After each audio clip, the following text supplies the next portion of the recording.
Year. 8 साल हो गए स्वेटर को। अभी मैं नहा धो के आ चुकी हूँ और देखिए मैं क्या कर रही हूँ, दाल पीस रही हूँ। तो मैं बनाने वाली हूँ दिन के खाने के लिए चौसा। तो थोड़ी देर में ये पक जाएगा तब इसको बंद कर देंगे। तो वो एक मैम आती है, ललिता मैम, वो बताती है जैसे कि कुछ टाइम पहले वो आई थी बाल विवाह, बाल तस्करी वगैरह के बारे में बताने के लिए। ये अपना हुनर दिखाने आए हैं यहाँ। करना चाहिए कि जो समस्याएं हैं उस समस्याओं का समाधान कम से कम अपने दोस्त से, अपने माता पिता से, अपने कहीं गुरुजन से, किसी ना किसी से उस समस्या का समाधान ढूंढना चाहिए, है ना। बहुत सारी समस्याएं।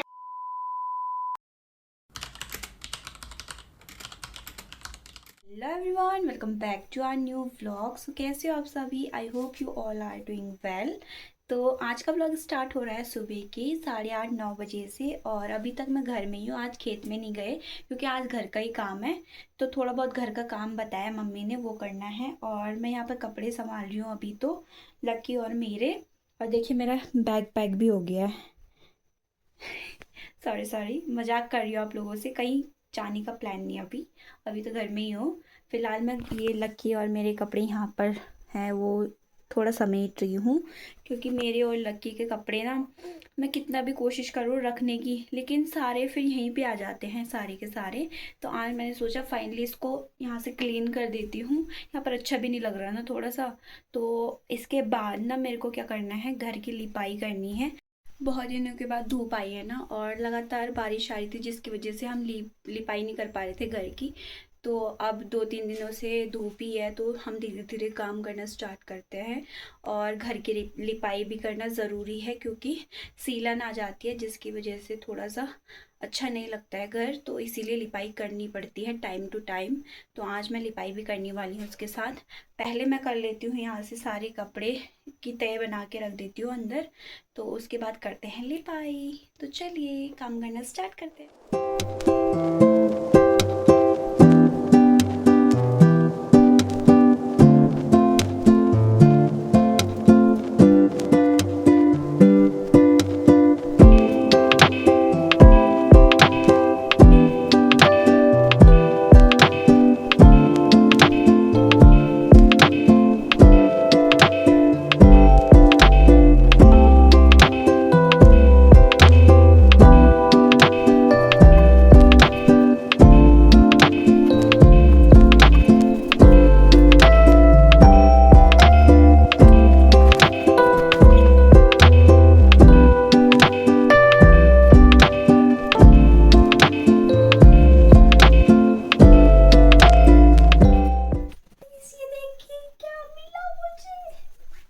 ये पता है मेरे स्कूल की स्वेटर है, यानी कि 7th क्लास की स्वेटर है। और ये अभी तक मेरे पास है। देखिए स्कूल की स्वेटर मैंने सोचा था गांव में पहनूंगी जब ठंड होगी तो, पर अभी तो इतनी ठंड नहीं हो रही है तो मैंने पहना नहीं, लेकिन ज़रूर पहनूंगी एक ना एक दिन जब ठंड होगी। और काफ़ी ज़्यादा पुराना है ये। सेवेंथ सेवेंथ क्लास से लगा लो कितना पुराना हो गया ये। 7th 8th 9th 10th 11th 12th, first year second year third year. 8 साल हो गए स्वेटर को। और तभी लिया था मैंने जब मैं मुरादाबाद गई थी और तब से अभी तक मेरे पास है। तो मैं इसको अभी फेंकूंगी भी नहीं क्योंकि ये काफ़ी गर्म है और इतनी ठंडियाँ मैंने वहाँ पर चलाई तो मैंने सोचा गांव में भी चलाऊंगी। अभी तो काफ़ी चल जाएगा ये, ठीक है।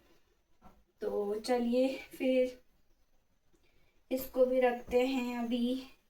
और ये स्वेटर हाफ कार्डिगन है जो कि मेरी मम्मी ने मेरे को दिया था लाकर, क्योंकि मेरे पास एक भी हाफ स्वेटर नहीं थी बुनी हुई।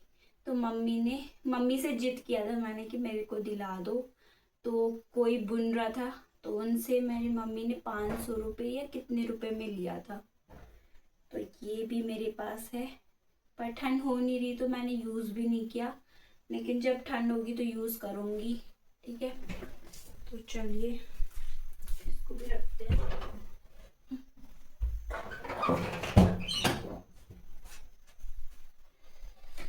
मैंने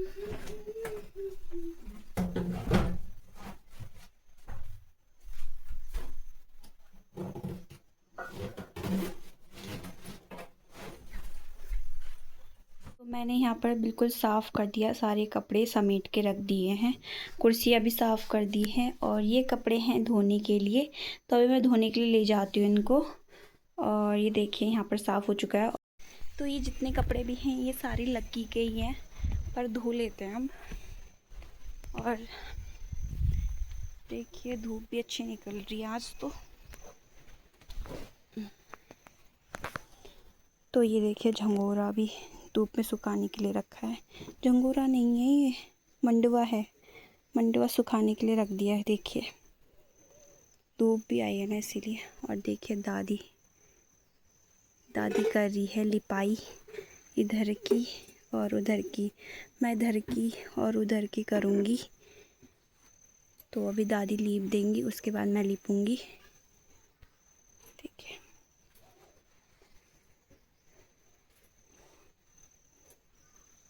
और लकड़ियाँ भी सुखाने के लिए रखी है बाहर पे। देखिए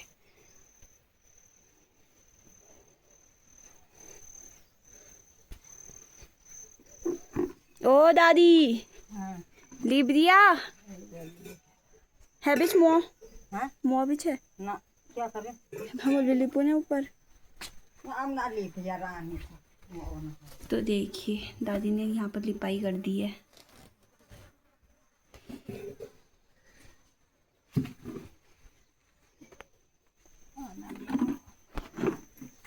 वो तो थे नहीं तो ये मम्मी है कि वो थे में उदी फोन थारे था और तब लिप लो जब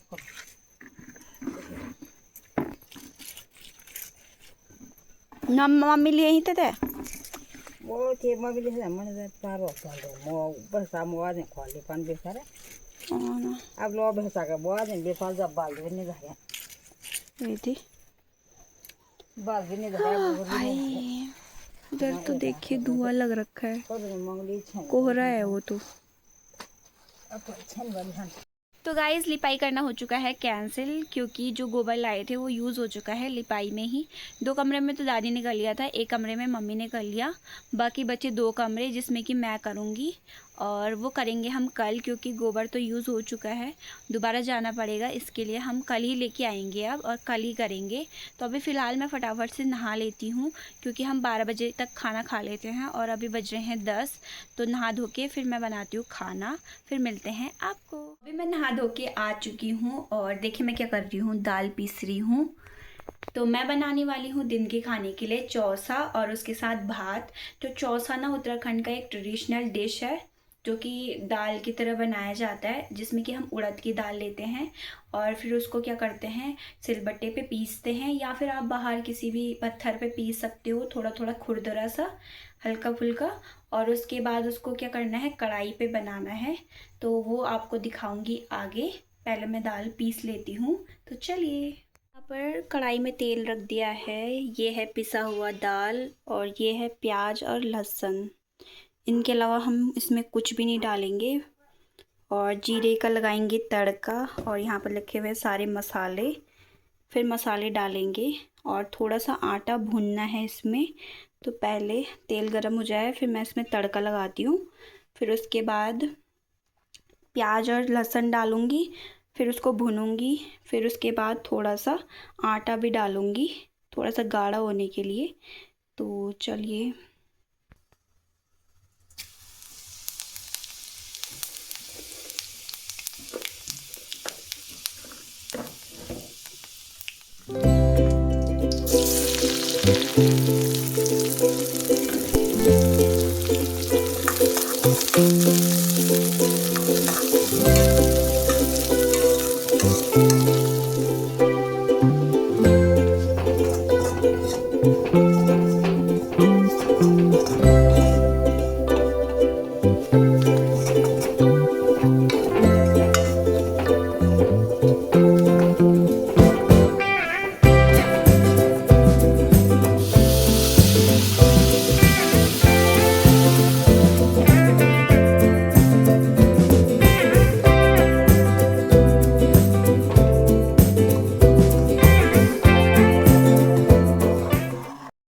मसाले डल चुके हैं चौसा में और अब इसको पकने के लिए रख देते हैं। तो थोड़ी देर में ये पक जाएगा, तब इसको बंद कर देंगे। और तब तक मैं धोती हूँ कपड़े जो कि बहुत सारे हो चुके हैं, और फिर उसके बाद मिलते हैं आपको। खाना खाने के बाद मैं सोने ही वाली थी जब तक पता चला कि महिला केंद्र में जो है वो मीटिंग है बच्चों की, तो मुझे भी बुलाया है, तो मैं भी जा रही हूँ और देखते हैं क्या बोलते हैं मीटिंग में। तो वो एक मैम आती है, ललिता मैम, वो बताती है जैसे कि कुछ टाइम पहले वो आई थी बाल विवाह, बाल तस्करी वगैरह के बारे में बताने के लिए, बाल मजदूरी। तो उसी तरीके से हर टॉपिक पे वो बात मतलब बताने आती है, मीटिंग बैठाती है बच्चों के बीच और उनको बताती है उस बारे में। तो उसी तरीके से आज भी आई हैं और आज किस बारे में बोलेंगी वो आपको दिखाऊंगी, ठीक है। तो अभी मैं जा रही हूँ। अभी मेरा भाई भी नहीं आया स्कूल से, उसको भी बुलाया है, वो भी आएगा थोड़ी देर में। तो आधे बच्चे तो पहुँच चुके होंगे, अभी देखते हैं क्या जो बोलते हैं। तो गाइस मैं पहुंच चुकी हूं महिला केंद्र में और यहीं होने वाली है हमारी जो मीटिंग है। तो अभी मैम आई नहीं है, जस्ट आने वाली हैं। तो यहाँ पर कुछ बच्चे आए हैं अभी। ये है पिंकी, सिया और ये है कुछ बच्चे। एक चाची जी भी आई हैं अभी। ये आए हैं कुछ चीफ गेस्ट इनको तो आप जानते ही होंगे। ये देख, ये अपना हुनर दिखाने आए हैं यहाँ। अन्नू कैसे आ गई आज? ये कैसे आ गई आज? हम तो ऐसे पहले आम भाई हो। ओह, ये कैसे आ गई? उस दिन नहीं आई थी हम। 5 minutes later. क्षेत्र में बताएं, ठीक है। संदेह की भावनाएं हमारे जीवन का सामान्य हिस्सा है। जो भावनाएं हैं हमारी, वो क्या है? हमारे जीवन का एक सामान्य हिस्सा है। उसे समझने से हम खुद को और दूसरों को बेहतर समझ सकते हैं। जो हमारी भावनाएं हैं, उन भावनाओं से हम खुद को, अपने आप को और दूसरों को मदद करनी चाहिए ना।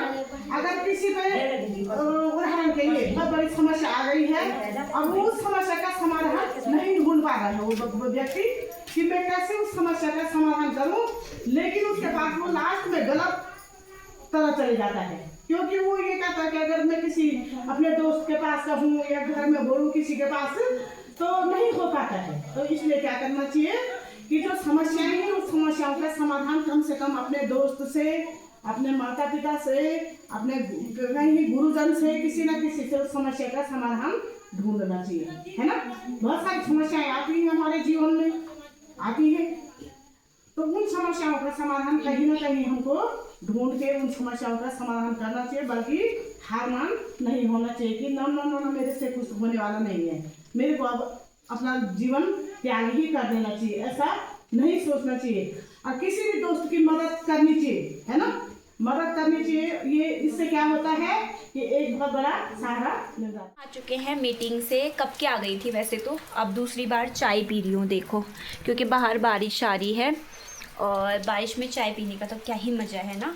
तो मीटिंग में उनका टॉपिक, जो मेन टॉपिक था वो ये था कि भावनात्मक बुद्धिमत्ता, तो उसको यानी कि इंग्लिश में बोला जाए तो इमोशनल इंटेलिजेंसी उनका जो टॉपिक था वो था।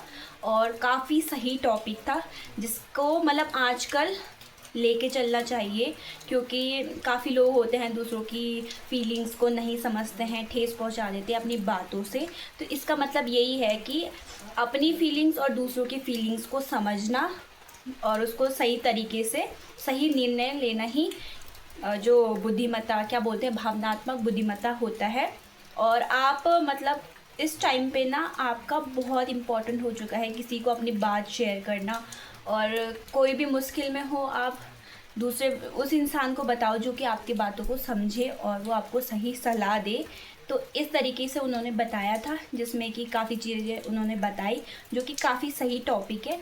तो ऐसे ही मैं चाहती हूँ कि आप लोग भी मेरे इमोशंस को समझे, यानी कि मेरी फीलिंग्स को समझे और मुझे मेरे ब्लॉग में सपोर्ट करें।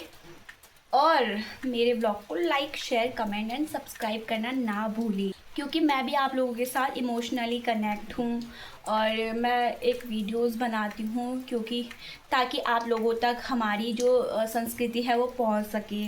तो प्लीज़ मेरे चैनल को लाइक कीजिए, शेयर कीजिए एंड कमेंट सब्सक्राइब करना ना भूलें। और अभी मैं अपना ब्लॉग ख़त्म करती हूँ। मिलते हैं नेक्स्ट ब्लॉग में नए दिन की शुरुआत के साथ, नए ब्लॉग के साथ। बने रहिए निहाल कनी की ब्लॉग पर। आप मुझे इंस्टाग्राम पर भी फॉलो कर सकते हो। Bye bye guys.